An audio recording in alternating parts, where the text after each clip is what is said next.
माझं नाव आहे विशाल, वय वर्षे 28 आणि मी पुण्यात एका सरकारी कार्यालयात नोकरी करत होतो. माझं आयुष्य अगदी साधं होतं, पण माझ्या लग्नाच्या दिवशी मला जणू स्वर्गात असल्यासारखं वाटत होतं.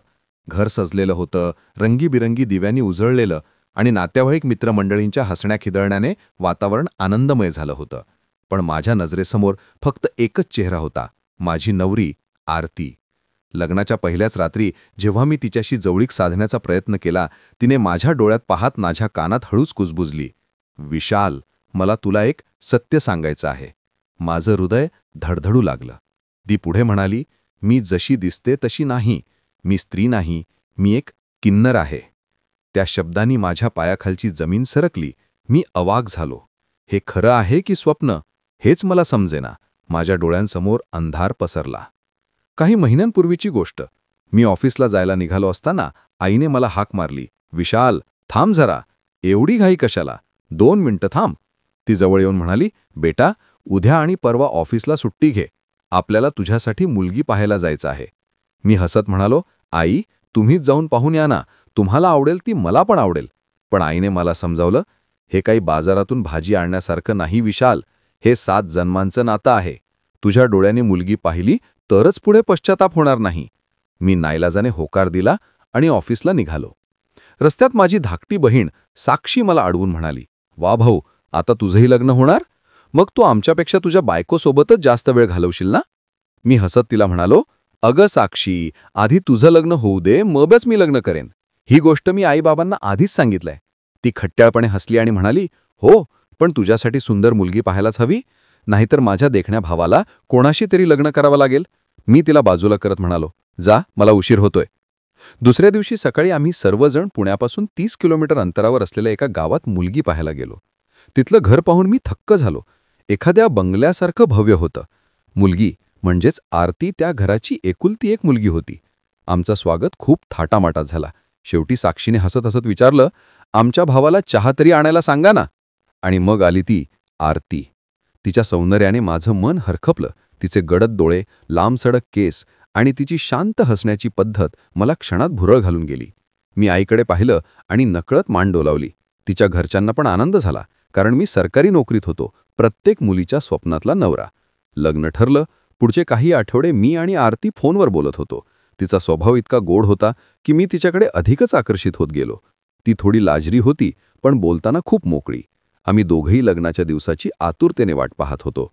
पण एके दिवशी पुण्याच्या आजूबाजूच्या गावांमध्ये मुसळधार पाऊस कोसळला.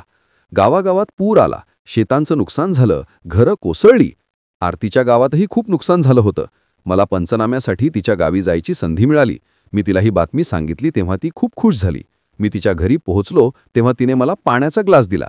तिची माझ्याशी बोलायची इच्छा होती, पण तिचे वडील समोर बसलेल्यामुळे ती शांत होती. रात्री मला एका खोलीत झोपायला जागा देण्यात आली.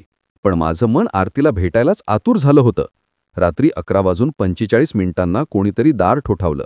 दार उघडताच समोर आरती उभी होती. ती त्या रात्री मला इतकी सुंदर दिसत होती की मी थक्क झालो. मी तिचा हात धरला आणि तिला आत बोलावलं. आम्ही गप्पा मारत होतो आणि मी हळूच तिच्या हातावर हात ठेवला. तिचं अंग थरथरलं आणि माझंही हृदय धडधडत होतं. आम्ही दोघंही पहिल्यांदाच इतके जवळ आलो होतो. पण काही वेळानंतर ती म्हणाली, "विशाल, आता मी जाऊ?" मला थांबवायचं होतं, पण मी तिला जाऊ दिलं. दुसऱ्या दिवशी मी पंचनामा पूर्ण केला आणि घरी परतलो. माझे सासरे म्हणाले, "विशाल, आणखी एक दिवस थांबायचं का?" पण मला वाटलं, लग्नाआधी असं जास्त जवळीक साधणं योग्य नाही, म्हणून मी घरी परतलो. पण रात्री मला झोप येईना. आरतीचा चेहरा माझ्या डोळ्यांसमोर फिरत होता.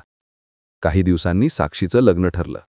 तिच्यासाठी मुलगा पाहायला आलेली मंडळी खूप समजूतदार होती. त्यांनी सांगितलं, "लग्न साध्या पद्धतीने करू, खर्च वाटून घेऊ." आईबाबांना खूप आनंद झाला.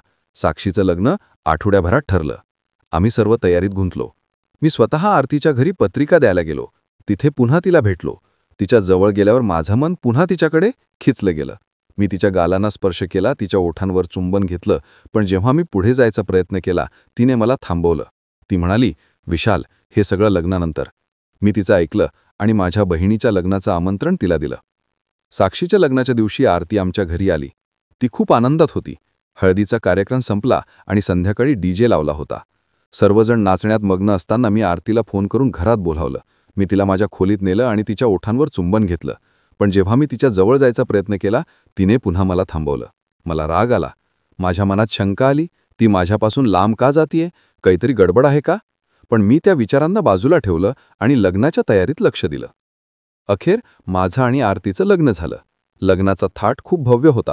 आणि मग ती रात्र आली. मधुचंद्राची रात्र. खोली फुलांनी सजलेली होती. आरती नवरीच्या वेशात बेडवर बसलेली होती. मी तिच्या जवळ गेलो, तिचे हात हातात घेतले. पण जेव्हा मी तिच्या जवळ जायचा प्रयत्न केला, तिने मला थांबवलं आणि म्हणाली, विशाल, मला तुला एक सत्य सांगायचं आहे, पण तू मला वचन दे, तू मला त्रास देणार नाहीस. मी गोंधळलो. ती पुढे म्हणाली, मी जशी दिसते तशी नाही, मी स्त्री नाही, मी एक किन्नर आहे. त्या शब्दांनी माझ्या पायाखालची जमीन सरकली. मी अवाक झालो. हे खरं आहे की स्वप्न, हेच मला समजेना. माझ्या डोळ्यांसमोर अंधार पसरला. रात्रभर मी शांत बसलो. दुसऱ्या दिवशी ती देवासमोर रडत होती, तेव्हा माझं मन पालटलं. मी स्वतःला विचारलं, मी लग्न समाजासाठी केलं की प्रेमासाठी? आरती माझ्यावर जीवापाड प्रेम करते आणि मी तिच्यावर, मग समाज काय म्हणेल याने काय फरक पडतो? मी तिचा हात धरला आणि म्हणालो, आरती, तू सत्य सांगितलंस, हेच मला पुरेसं आहे. तुझं प्रेम खरं आहे आणि माझंही. बाकी जगाला काय वाटतं याचं मला काही देणं घेणं नाही. तिच्या डोळ्यातून आनंदाश्रू वाहू लागले. त्या रात्री मी ठरवलं की माझं आयुष्य आता फक्त तिच्यासोबतच आहे. सत्य कधी कधी हादरवणारं असतं, पण खरं प्रेम प्रत्येक अडथळ्यावर मात करतं. तुम्हाला ही कथा आवडली असेल तर व्हिडिओला लाईक करा आणि अशा छान छान कथा पाहण्यासाठी लाईफ मराठी हब या चॅनलला सबस्क्राईब करा. धन्यवाद.